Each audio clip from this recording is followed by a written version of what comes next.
بسم اللہ الرحمن الرحیم۔ السلام علیکم ورحمۃ اللہ وبرکاتہ۔ پیارے دوستو، حضرت محمد صلی اللہ علیہ وآلہ وسلم کی جو حدیث آپ کو سنانے لگا ہوں، اور دعا کرتا ہوں کہ اللہ تعالیٰ اس پر عمل کرنے کی مجھے اور آپ سب کو ہمت اور توفیق عطا فرمائے، آمین۔ بخاری کی جو حدیث باب نمبر 61 حدیث نمبر 78، اس کا مفہوم کچھ یوں ہے کہ علم کی طلب میں گھر سے نکلنا۔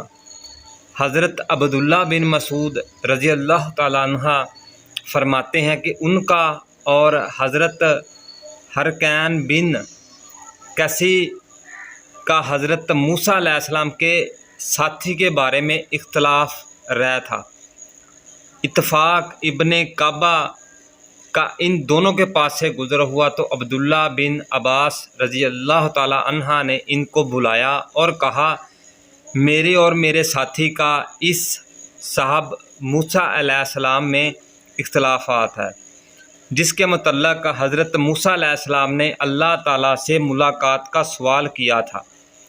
کیا تم نے رسول اللہ صلی اللہ علیہ وآلہ وسلم سے اس کا ذکر سنا ہے؟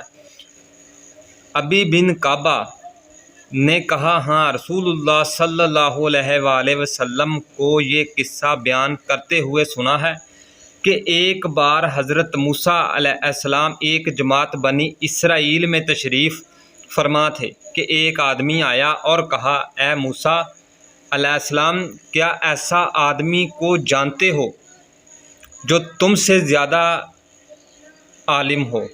حضرت موسیٰ علیہ السلام نے فرمایا، نہیں، تم اللہ تعالیٰ نے اپنے بندے حضرت موسیٰ علیہ السلام پر وحی نازل فرمائی، ہاں، ہمارا ایک بندہ ہے جس کا نام خضر ہے۔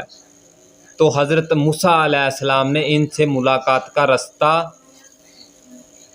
پوچھا تو اللہ تعالیٰ نے مچھلی کو ان کے لیے علامت قرار دیا، اور حضرت موسیٰ علیہ السلام سے کہا گیا، جب مچھلی کو تم غائب پاؤ اسی جگہ آپ کی تلاش کرے۔